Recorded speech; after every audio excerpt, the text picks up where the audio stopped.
Okay, let's unpack this.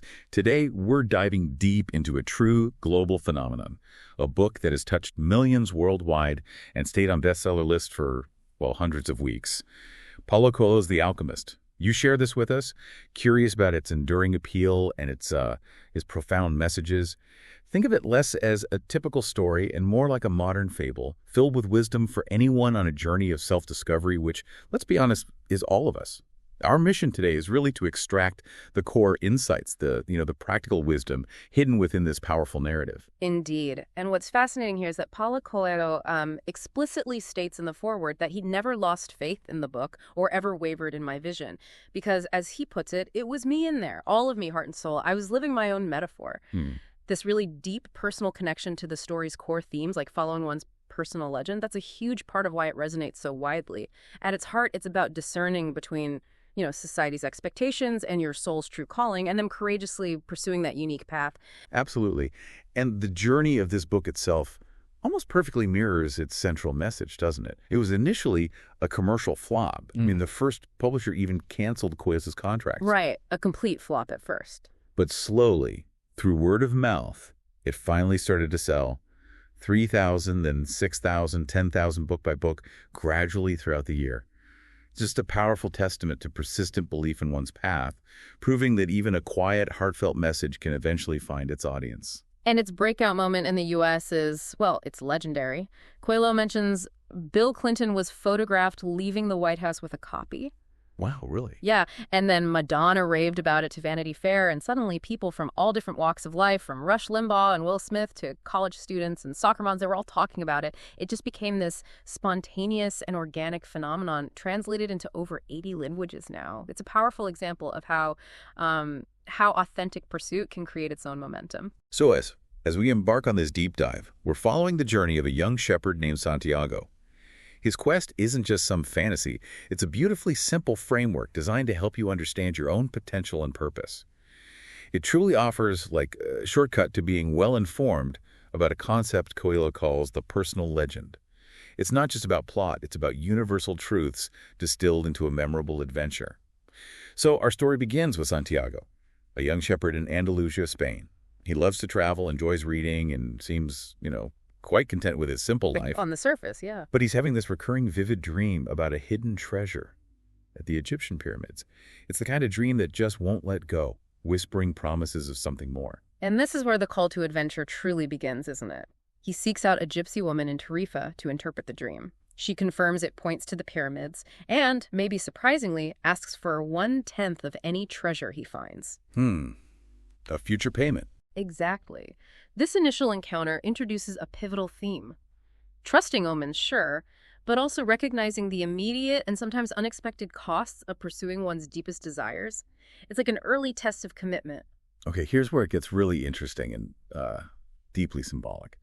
Santiago then meets a mysterious old man in the plaza who reveals himself to be Melchizedek, the king of Salem. Right, this ancient figure. And this king knows incredibly specific, almost intimate details about Santiago's life, like his parents' names, the seminary he attended, even the name of the merchant's daughter he's infatuated with. It's a moment designed to just shatter Santiago's perception of reality and open him up to something bigger. This encounter is absolutely pivotal because Melchizedek introduces the core philosophical concept of the book, the personal legend. He defines it as what you have always wanted to accomplish, that singular purpose sort of ingrained in our soul. He states that everyone knows their personal legend when they're young, but as time passes, a mysterious force begins to convince them that it will be impossible for them to realize their personal legend. That mysterious force sounds familiar. It does, doesn't it? He explains this force appears to be negative, but actually shows you how to realize your personal legend. It prepares your spirit and your will. Because, he says, there is one great truth on this planet. Whoever you are, or whatever it is that you do when you really want something, it's because that desire originated in the soul of the universe. It's your mission on Earth. And the big takeaway here, the line everyone remembers, when you want something, all the universe conspires in helping you to achieve it. It's such a powerful affirmation of universal support for genuine aspiration. Wow. And the king emphasizes this idea of following your dreams by giving Santiago another payment condition for his insights. Which is different from the gypsies. Exactly. 1/10 of his sheep, his current assets, In contrast to the gypsy who asks for 1/10 of the future treasure, he tells Santiago, if you start out by promising what you don't even have yet, you'll lose your desire to work toward getting it. It's a lesson in valuing what you have now and investing that to build your future. It's quite practical, actually. Very practical. He also provides Santiago with 2 stones, Urim and Thummim. These ancient divinatory tools, almost like spiritual compasses. Yeah, to help read omens. Right, to help him read omens when he's unable to make decisions. But he also advises him to try to make your own decisions. Yeah.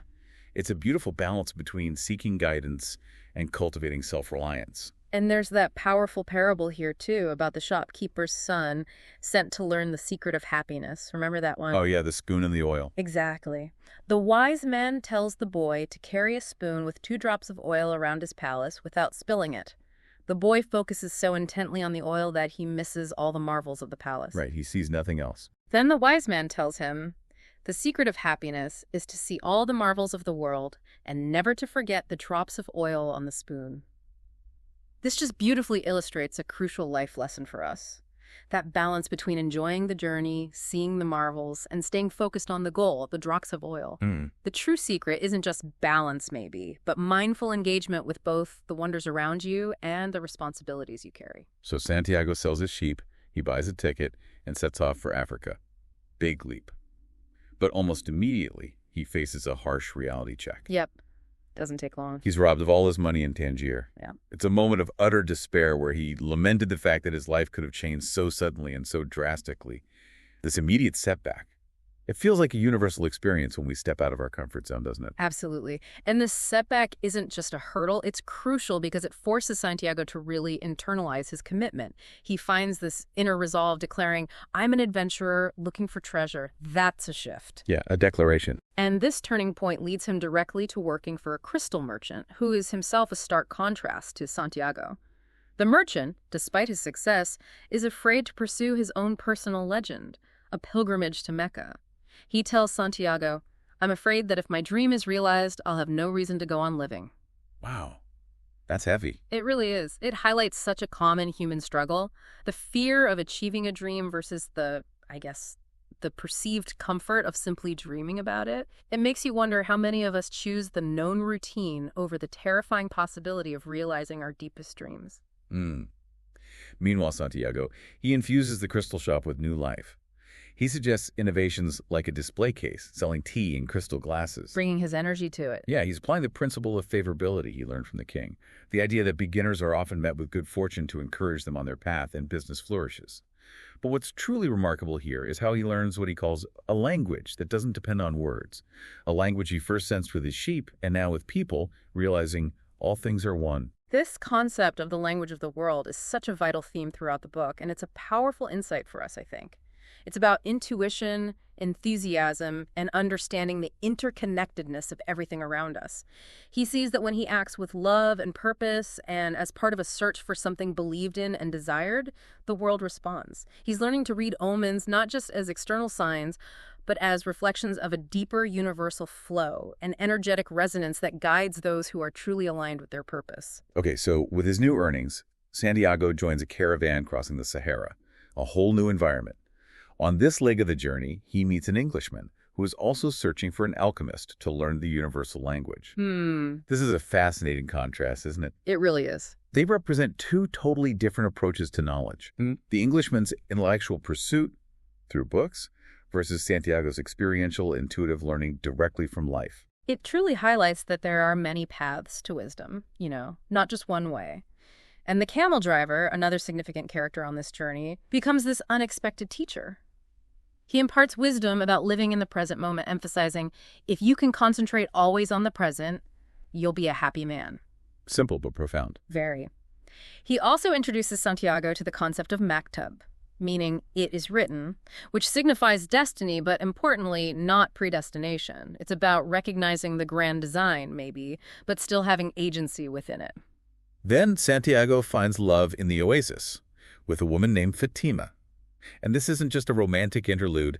It's described as a moment of pure, unspoken connection, what he calls the pure language of the world. Yeah, that deep recognition. Fatima, a woman of the desert, she embodies strength and profound understanding. She tells him something quite remarkable. She says, love never keeps a man from pursuing his personal legend. If he abandons that pursuit, it's because it wasn't true love, the love that speaks the language of the world. Elsie. She actually encourages him to continue his quest, promising to wait. Her understanding is incredibly profound, isn't it? She knows that men have to go away in order to return, and that her treasure is Santiago himself. This powerfully reinforces the idea that true love doesn't hinder personal growth, but rather supports and understands it. It's a really powerful message about partnership and destiny, where genuine connection empowers individual purpose rather than confining it. Soon after, Santiago encounters the alchemist himself. Finally, the mysterious figure who rides a white horse carries a falcon. The mentor arrives. Yes, the true mentor figure. The alchemist pushes Santiago, testing his courage and his understanding of the language of the world to its absolute limits. He even makes Santiago speak to the desert, the wind, and the sun, Wild stuff. challenging him to transform himself into the wind to prove his ultimate connection to the soul of the world. And this sequence is the ultimate crucible for Santiago. It's where he learns a foundational truth. The fear of suffering is worse than the suffering itself. Ah, that's a big one. Huge. And that no heart has ever suffered when it goes in search of its dreams, because every second of the search is a second's encounter with God and with eternity. He communicates with creation itself, expressing that love is the transformative force that improves the soul of the world. As he tells the sun, when we strive to become better than we are, everything around us becomes better too. So this isn't just about an individual's journey, it's about their impact on the entire universe. After this extraordinary demonstration of, well, spiritual alchemy, Santiago and the alchemist continue their journey. The alchemist performs an actual act of physical alchemy, transforming lead into gold at a monastery. The real... But not for personal gain, right? He says it's to show you that it was possible. This isn't just about magic, it's a powerful symbol of transformation. It suggests that just as base metals can become gold, our raw experiences and fears can be transmuted into wisdom and purpose. He gives Santiago a piece of this gold, reminding him of a proverb. Everything that happens once can never happen again, but everything that happens twice will surely happen a third time. A warning he'll soon understand. And finally, Santiago reaches the Egyptian pyramids, the destination. He digs where his heart tells him to, where his tears fall, but finds nothing. Oh, man, after all that. Exactly. This is the victors being severely tested phase the alchemist spoke of, where one dies of thirst just when the palm trees have appeared on the horizon. He's beaten and robbed by refugees from the tribal wars who demand his money, the gold the alchemist foresightedly gave back to him. This moment of utter defeat, when he's at his absolute lowest point, is precisely when the ultimate revelation occurs. But here's the ultimate twist, the profound aha moment that brings the entire narrative full circle. As the leader of the bandits beats him, Santiago, in his desperation, reveals his recurring dream of the treasure at the pyramids. He tells them why he's there. Yeah, and the bandit leader just dismisses him, saying he also had a recurring dream of a treasure hidden in Spain at a ruined church where shepherds sleep, with a sycamore growing from the sacristy. The exact place where Santiago's journey began. The treasure was never in Egypt. Unbelievable twist. The journey was the treasure, wasn't it? It's a beautiful, elegant, circular narrative, truly. The physical treasure all along was back where he started, but the true value wasn't the gold itself. It was the wisdom gained, the courage developed, the universal language understood, and the love discovered through every trial and every triumph on that long journey. As the alchemist says, it's not what enters men's mouths that's evil, it's what comes out of their mouths that is. Signifying that wisdom and truth often come from unexpected places and through unexpected trials, sometimes even from those who seek to harm you. So Santiago, with his new understanding and, I imagine, profound gratitude, returns to the abandoned church in Spain. He digs under the sycamore tree and indeed finds his chest of gold and jewels.